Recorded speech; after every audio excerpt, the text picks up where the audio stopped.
Vamos continuar falando de resumos numéricos nesse vídeo. A gente viu no vídeo anterior a média como uma medida de tendência central e também algumas medidas de variabilidade em torno da média. Aqui o foco nosso é a mediana como uma medida de tendência central. Mas além da mediana, vamos falar um pouco de separatrizes de um modo geral. Vamos também falar de medidas de variabilidade em torno da mediana e, finalmente, construir e interpretar o desenho esquemático, mais conhecido como box plot. Separatrizes, de um modo geral, são medidas que dividem o conjunto de observações ordenado em partes iguais. Se o conjunto de dados ordenado é dividido em duas partes, nós temos uma única medida, que localiza o centro, que é a mediana.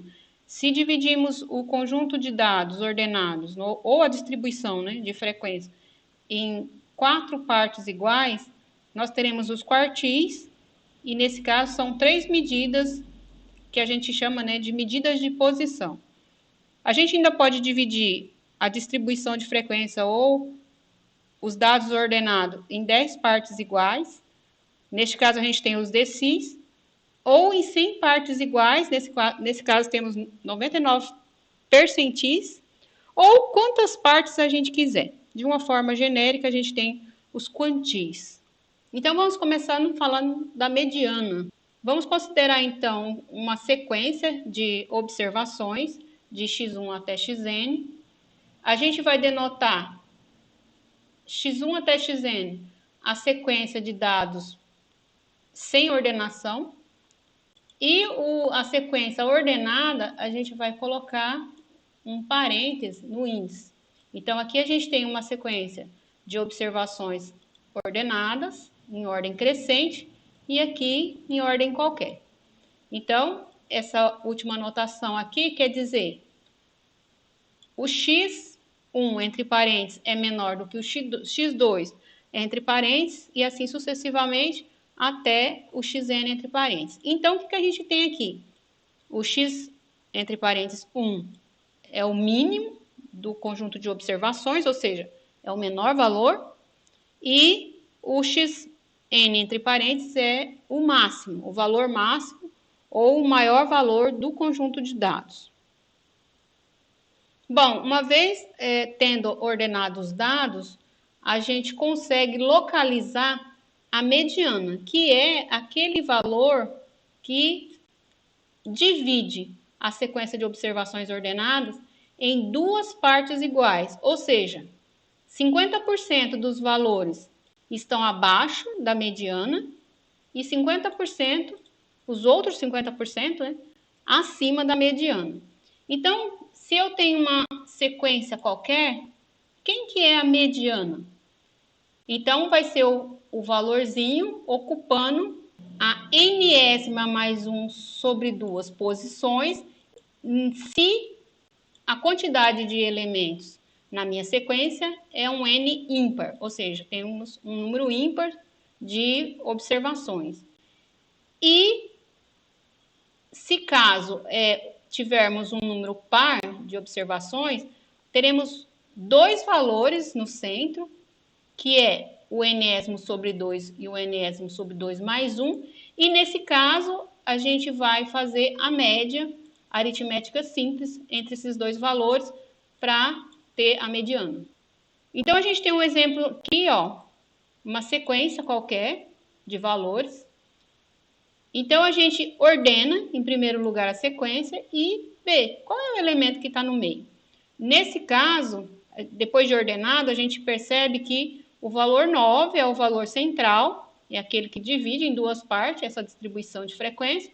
Então, a mediana desse conjunto de dados é o 9. Aqui a gente tem uma outra série. Na série anterior, a gente tinha 7 elementos, então era um número ímpar.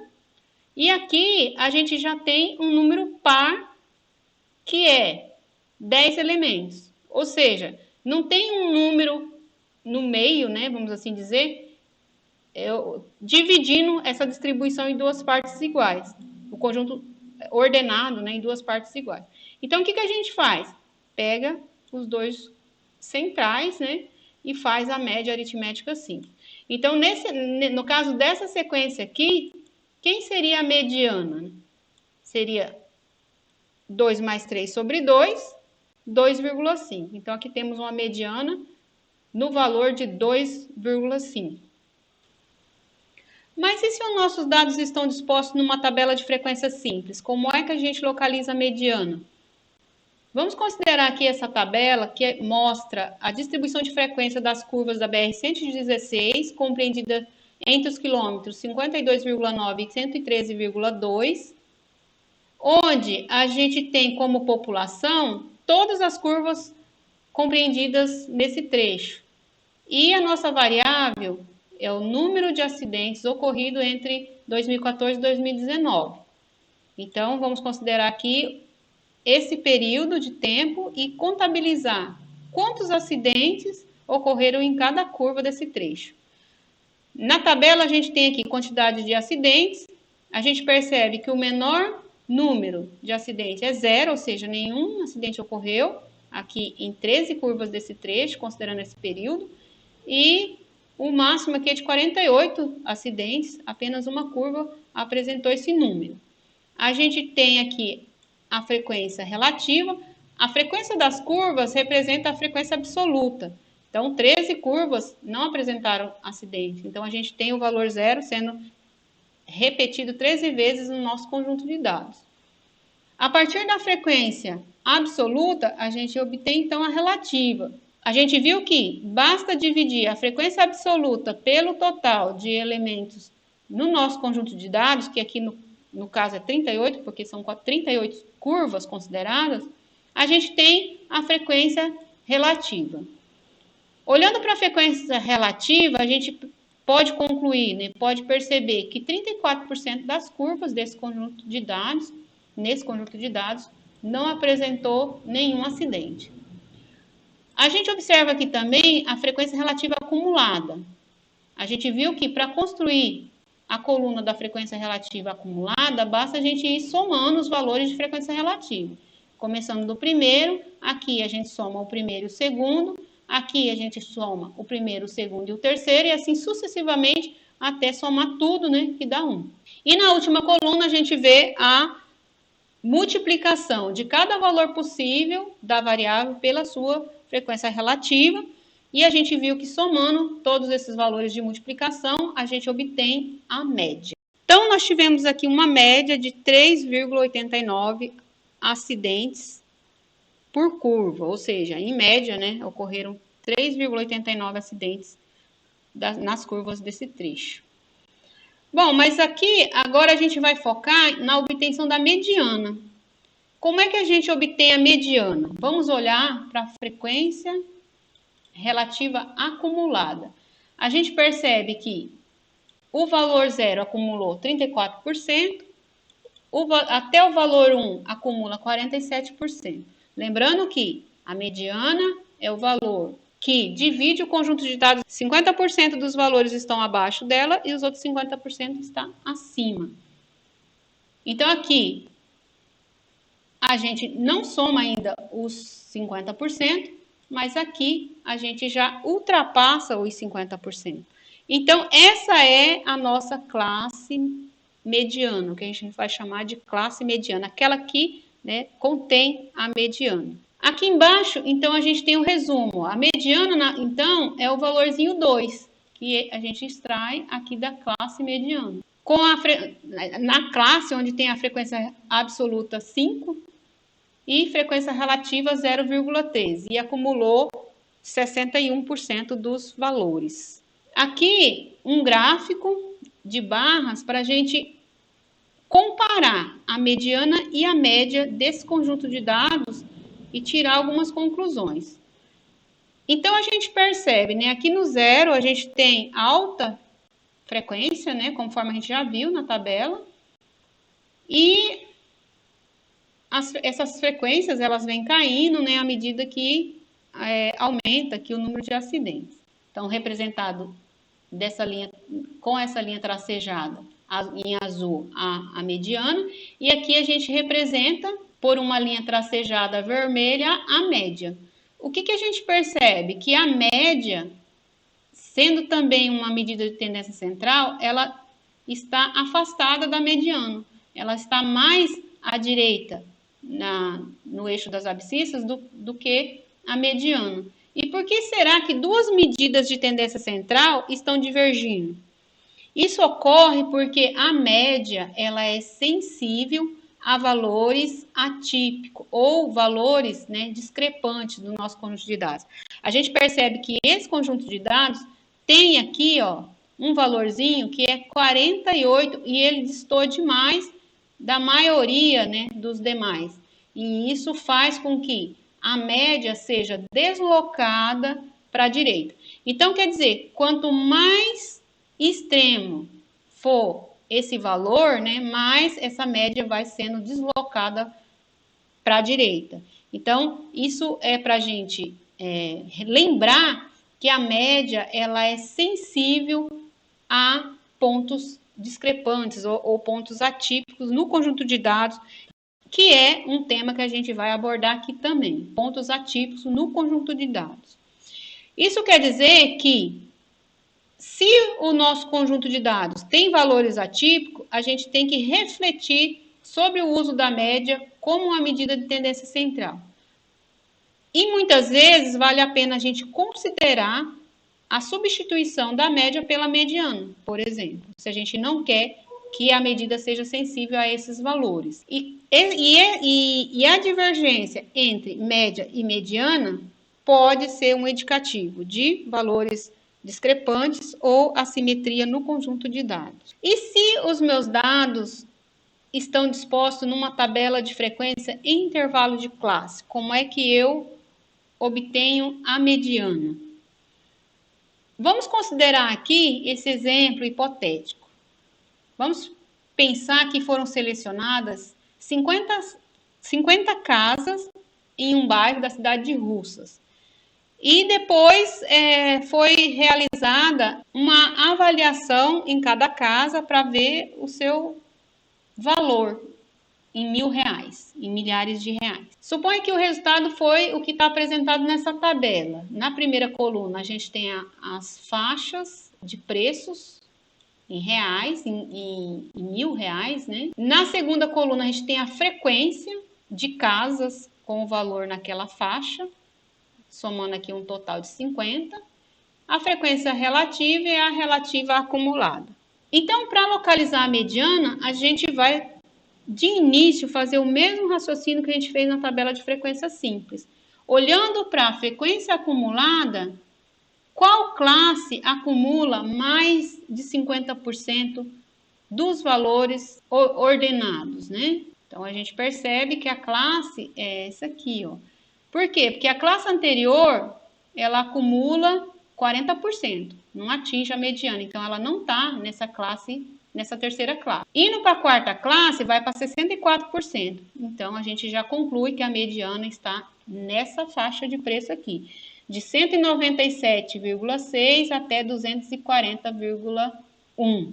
Mas aí é uma faixa. Como é que a gente vai aproximar a mediana dentro dessa faixa ou dentro desse intervalo? Para aproximar a mediana, a gente vai considerar o limite inferior do intervalo que contém a mediana, no nosso caso aqui, esse quarto intervalo, né, o intervalo da quarta classe. Então, o limite inferior é de 197,6. E aí a gente vai somar a esse limite inferior uma proporção da amplitude do intervalo. E essa proporção ela vai ser dada pela diferença de 0,5 e a frequência acumulada anterior à classe mediana, dividido pela frequência relativa da classe. Então, é o que falta, né? Do anterior até 50% dividido pela frequência relativa. E aí a gente tem aí uma proporçãozinha da amplitude do intervalo, né, para ser incrementado aqui no nosso limite inferior e obter uma aproximação para mediana dentro dessa classe. Então aqui, ó, LI, a gente vai estar denotando o limite inferior da classe mediana, O FAC anterior é a frequência acumulada até a classe anterior a que contém a mediana. O delta a gente já tinha usado para denotar a amplitude da classe, aqui ele continua. E FI é a frequência relativa. Bom, então nós temos aqui ó, a frequência acumulada que faz a gente localizar a classe mediana é de 0,64, como a gente já viu. Então, a gente localizou aqui essa faixa de preço, né, como sendo a faixa que contém o preço mediano.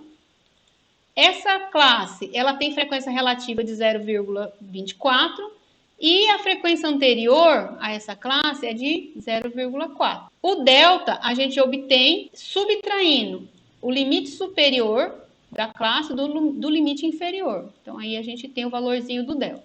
Pronto, agora é só a gente fazer as contas, né? Limite inferior 197,6 mais 0,5 menos 0,4 sobre 0,24 vezes 42,5.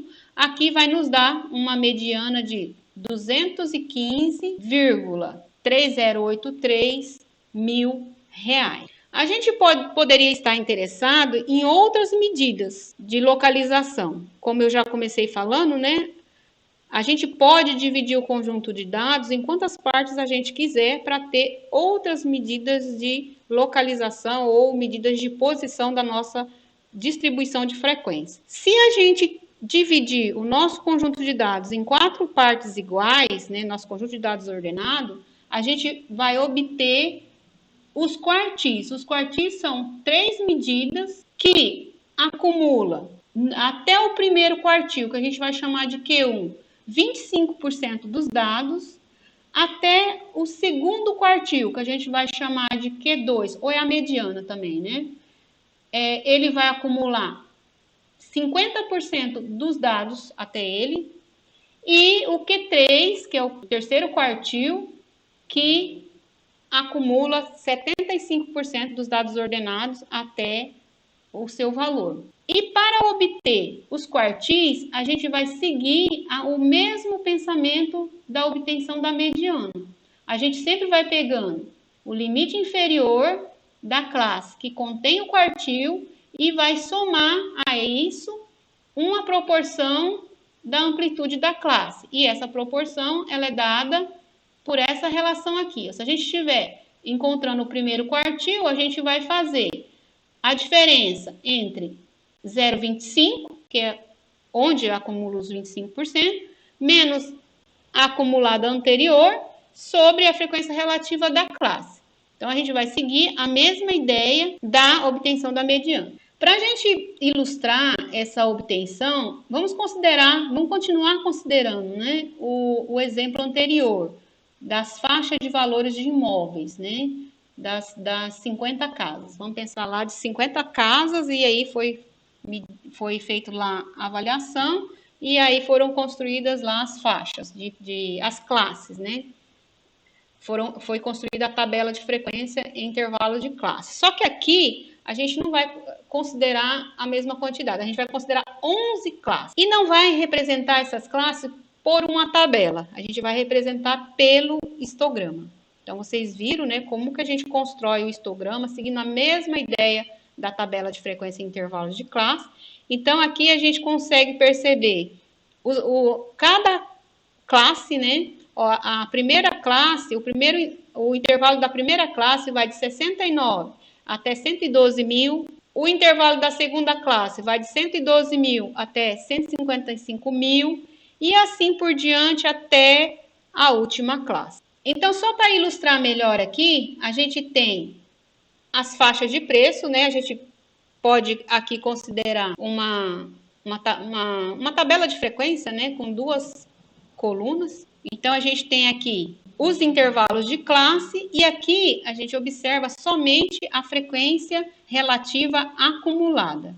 A frequência relativa, a gente pode observar no topo de cada barra, né? Para cada intervalo. Então, a frequência relativa dessa classe aqui, que vai de 69 até 112, é de 0,11. E dessa outra aqui, 0,08 e assim por diante. A partir dessas frequências relativas, né, as FIs, a gente pode obter lá essas frequências relativas a acumular. Pronto, agora a gente vai querer obter os quartis, a começar pelo primeiro, que eu vou chamar de Q1. Eu vou querer encontrar o Q1. Primeira coisa que eu tenho que fazer é encontrar a classe que contém o Q1. Para isso, eu vou olhar na frequência relativa acumulada. Lembrando que, para eu obter os quartis, né, então vamos pensar que aqui é a minha distribuição ordenada. O primeiro quartil, que eu vou chamar de Q1, ele vai demarcar aqui 25% dos valores ordenados vai estar abaixo dele. Depois a gente vai ter o quartil 2, que na verdade nesse aqui é a mediana também. E aí a gente acrescenta mais 25%, num total aqui de 50%. Então, o Q2 ou a mediana vai acumular até ele, né, 50% dos dados ordenados. E o terceiro, a gente acrescenta aqui mais 25%, dando aqui um total de 75% de valores acumulados até a posição dele, tá certo? E aí aqui, né, para cá a gente tem os outros 25%, somando aí os 100% dos dados. Pronto, então é essa a ideia que a gente vai seguir. Para encontrar o Q1, então a primeira coisa que eu tenho que encontrar o valorzinho que acumula até ele, 25% dos dados ordenados. A gente percebe que a segunda classe acumula 19%, então ainda não é suficiente, ainda não tem o primeiro quartil. A terceira classe, essa sim, já contém o primeiro quartil. Por quê? Porque deu 33%, já ultrapassou os 25%, né, dos dados, né, de dados acumulados. Bom, então encontramos a classe, né, do primeiro quartil. Eu vou usar o mesmo raciocínio que a gente fez lá para a mediana para aproximar o quartil dentro da faixa de preço. Então, eu vou pegar o limite inferior da classe 155,198. E aí eu vou somar uma proporção da amplitude da classe, que é dada por 0,25, porque eu estou encontrando o primeiro quartil, menos a frequência acumulada anterior, a gente tem aqui que é 0,19, né? Dividido pela frequência relativa dessa classe. Então, nós estamos na terceira classe, né? Essa classe aqui, ó, que tem uma frequência relativa de 0,14. Multiplicado pela amplitude da classe. E como é que eu tenho a amplitude da classe? O meu delta. Basta eu pegar 198, né, que é o limite superior, e subtrair de 155. Isso vai me dar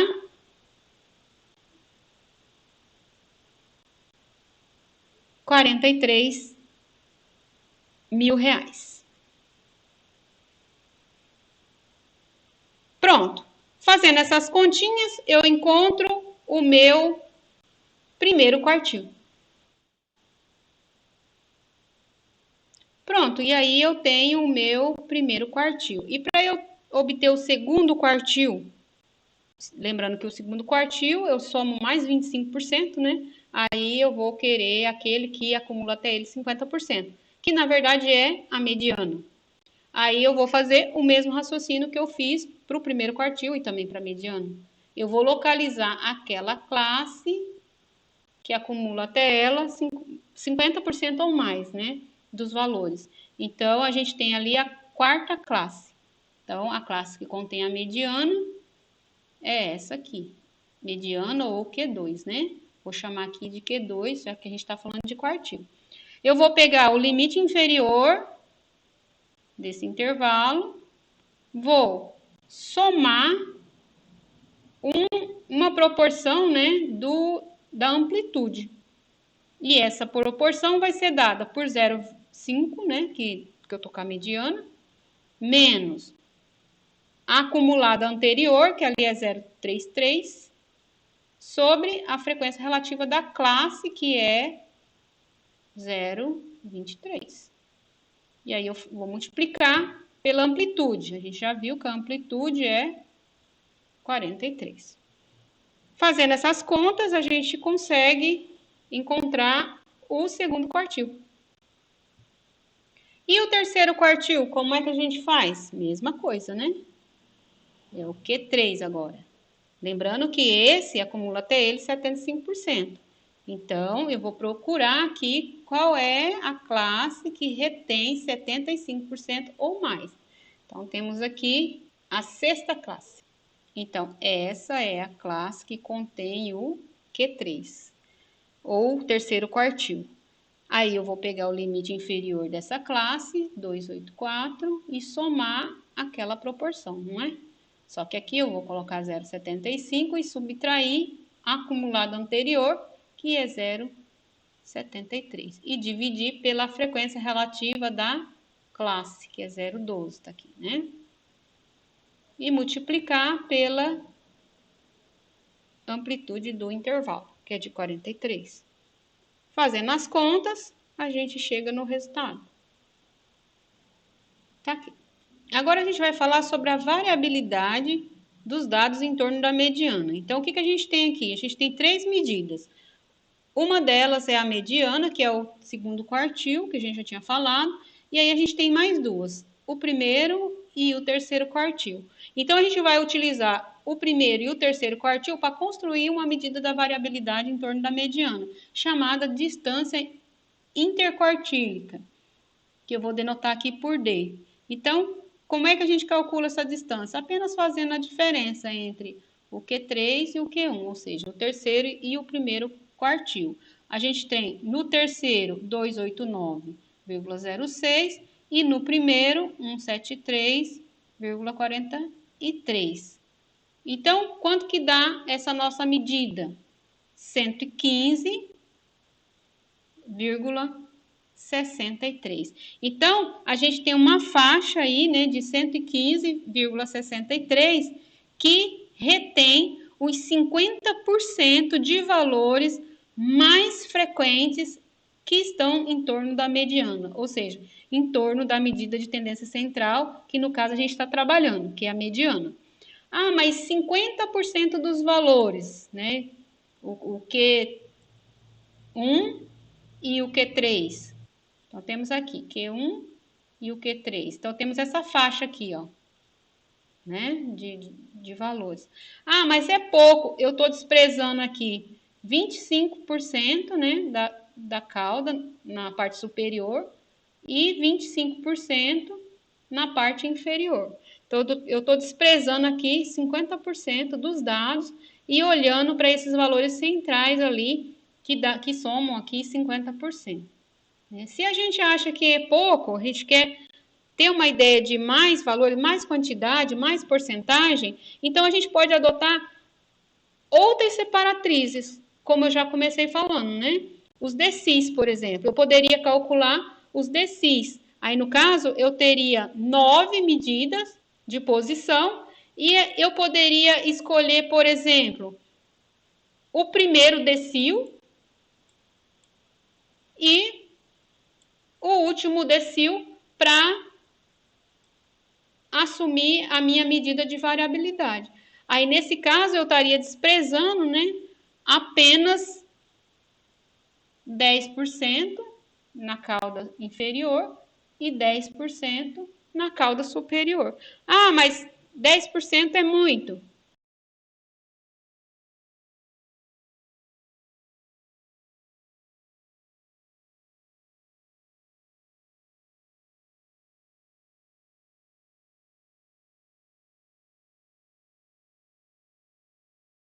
Eu poderia considerar os decis. Então, eu teria 9 medidas e de 9 separatrizes, né?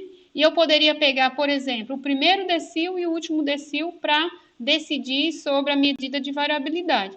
E aí, nesse caso, eu teria aqui uma faixa maior, né? Uma faixa que conteria 80% dos dados mais frequentes, né? Em torno da mediana. E desprezaria aqui 10% nas caudas. Ah, mas 80% é pouco, eu quero mais, eu quero 90%, por exemplo. Poderia considerar os percentis, dividir em 100 partes iguais.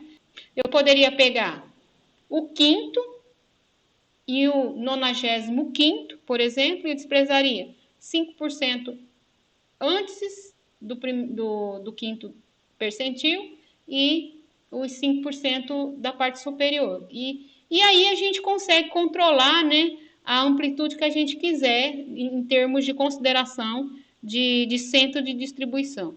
E com isso, a gente tem a ideia, então, dos quantis. Então, de uma forma genérica, que eu estou falando aqui, mediana, quartil, decil, percentil, né? E aí vai. Mas você pode dividir em quantas partes quiser. Então, de uma maneira genérica, a gente tem os quantis, que são os valorzinhos, né? Que delimitam ali a quantidade de dados acumulado até esses valores, que podem ser pensados e manipulados conforme o objetivo do pesquisador. Bom, falamos da medida de variabilidade, né? Adotamos aqui a distância interquartílica, falamos que poderia ser outras medidas, né? Agora vem uma outra questão que a gente tem que abordar, que é a questão dos pontos atípicos. Olhando para esse histograma, a gente percebe, né, que tem aqui uma faixinha, né, vamos assim dizer, de 499 até 542, que tem massa, né? Tem massa aqui, ó, de dados. E esses dados, eles estão, digamos que, né, afastados então, esses valores, ou esse valor, né, pode ser o quê? Pontos atípicos no nosso conjunto de dados. São valores que pode ou não pertencer ao nosso fenômeno, a gente pode ou não estar interessado em modelar eles. Enfim, né, são pontos aí que, de uma forma ou de outra, tem que ser dada uma atenção especial a eles. Então, agora, já que a gente já calculou aqui os quartis, a gente vai agora falar da construção de alguns limites para detecção de valores atípicos no conjunto de dados, ou seja, aqueles que merecem uma atenção especial. Para isso, a gente vai construir aqui o que eu vou chamar de limite inferior e limite superior para detecção de pontos atípicos. E como é que é isso? Eu vou obter um valorzinho inferior e vou dizer assim, qualquer ponto que tiver abaixo desse daqui, eu vou considerar como sendo atípico. Vou calcular um outro, que eu vou chamar de limite superior, e vou dizer, qualquer ponto que estiver acima desse valor, eu vou considerar como ponto atípico. E como é que eu vou calcular esses valorzinhos? Eu vou usar os quartis. Então, eu vou pegar aqui, ó, o primeiro quartil e eu vou subtrair 2/3 da distância interquartílica. E aí, eu vou ter o que eu chamo de limite inferior. Para o superior, eu vou pegar o terceiro quartil e, em vez de subtrair, eu vou somar essa quantidade. 3/2 da distância interquartílica. E aí, eu vou delimitar aí, limite superior, inferior, abaixo do inferior, atípico, acima do superior, atípico. E no nosso conjunto de dados? Então, a gente, substituindo os valores que a gente já encontrou, né? Primeiro quartil, terceiro quartil, né? Distância interquartílica. A gente consegue obter, então, os dois limites. No limite inferior, eu obtive esse valor aqui, ó, de menos 0,015. Então, esse valor negativo, ele é muito aquém do meu valor mínimo, né, no meu conjunto de dados. Então, eu já não tenho, né, não vou ter valores abaixo de 69, muito menos abaixo de menos 0,15. Então, nesse caso, eu vou assumir o meu limite inferior como sendo o mínimo. Por quê? Porque aquele que eu, né, calculei, ele ainda é menor do que o menor que tem no meu conjunto de dados. Então, não faz sentido eu trabalhar com ele. Pronto, então eu posso fixar aqui o meu mínimo e pronto. O meu limite superior, né, substituindo aqui os valores que a gente encontrou, deu 462,505. Bom, aí já faz sentido. Se eu olhar aqui para o meu histograma, onde vai estar o 462, mais ou menos, né? Vai estar alguma coisa por aqui assim, ó, né? Esse 462. E aí eu vejo que tem massa de dados acima desse valor. Supondo que não tivesse, que ele fosse além do máximo, né? Eu assumiria o máximo, mas não é o caso, né? Eu tenho valores que estão acima desse limite superior. Então, eu vou considerar ele como um limite de detecção de pontos atípicos. Os pontos que tiverem acima dele, eu vou dizer, esses são pontos que merecem uma atenção especial, porque eles estão muito distantes, destoando demais daqueles dos demais, né? Pronto, agora a gente tem aqui uma série de medidas e qual que é a ideia? É organizar essas medidas em um único gráfico, né? Porque o gráfico ele é sempre melhor, ele nos dá uma visão muito melhor do que está acontecendo. Então eu vou querer pôr todas essas medidas aqui de baixo, ó, em um gráfico que a gente chama de desenho esquemático.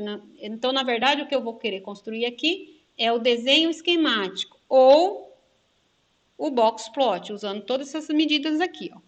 Os quartis, distância interquartílica, limites para detecção de pontos atípicos. E vou usar essa escala aqui para a construção do meu gráfico. Eu vou começar desenhando a caixa do meu desenho esquemático ou do meu box plot. E como é que eu vou desenhar ela? Eu vou observar os valores dos meus quartis. Onde estão localizados os meus quartis nessa minha escala? Então, 1, 7, 3. Então, é algo, né, sei lá, por aqui assim, mais ou menos, né, esse 1, 7, 3. Vamos assim pensar. E 2, 2, 9. É algo, sei lá, aqui, né? E o último, né? 289. Sei lá, é algo para cá. Né? Agora eu vou construir o seguinte: eu vou construir barrinhas, né? Uma barrinha para representar o primeiro quartil, outra para representar o segundo e outra para representar o terceiro. Então, aqui eu tenho o Q1, o Q2 e o Q3. Lembrando que o Q2 é a mediana, né? Vou fechar a caixa para dar uma visão melhor. Pronto, agora essa caixa vai representar os valores mais frequentes da minha série de dados em torno da mediana. Essa aqui é a mediana. Agora eu vou desenhar mais duas barrinhas para representar os limites. O limite inferior e o limite superior, 462. Que vai dar, sei lá, alguma coisa aqui, né? E aí eu vou ligar aqui isso às caixinhas. Pronto. E eu vou ver o que sobrou para além do meu limite superior ou para quem do meu limite inferior. Meu limite inferior já é o mínimo, né? Não tem pontos atípicos abaixo. Mas eu observo que tem pontos atípicos acima. Como eu estava olhando o histograma, eu não vou saber identificar aqui onde esses pontos estão. Mas, se eu partir da minha série de dados, eu vou conseguir saber, né, quem são esses meus pontos atípicos. Então, tá aqui, ó, o meu gráfico construído, né, bonitinho. A gente construiu ele deitado para ter uma ideia melhor da escala, mas ele é mais comumente apresentado na forma vertical. Então, aqui, ó, como esse box plot, ou esse desenho esquemático foi construído a partir da série de dados, então a gente tem aqui, ó, os nossos pontos atípicos. Ou o que a gente chama de outliers. Considerações importantes que a gente tem que ter sobre o que a gente viu hoje. A primeira delas é em relação à média e mediana. A gente viu que média e mediana são medidas de tendência central, mas que às vezes podem divergir, ou seja, serem valores distantes, muito diferentes, né? E aí não faz muito sentido, porque são ambas medidas de tendência central. Por que que uma vai estar distante da outra? É sinal que alguma está se desviando do centro. Então, é bom a gente frisar que se uma medida de tendência central desvia-se do centro, né, essa medida não é a mediana, vai ser sempre a média, não é?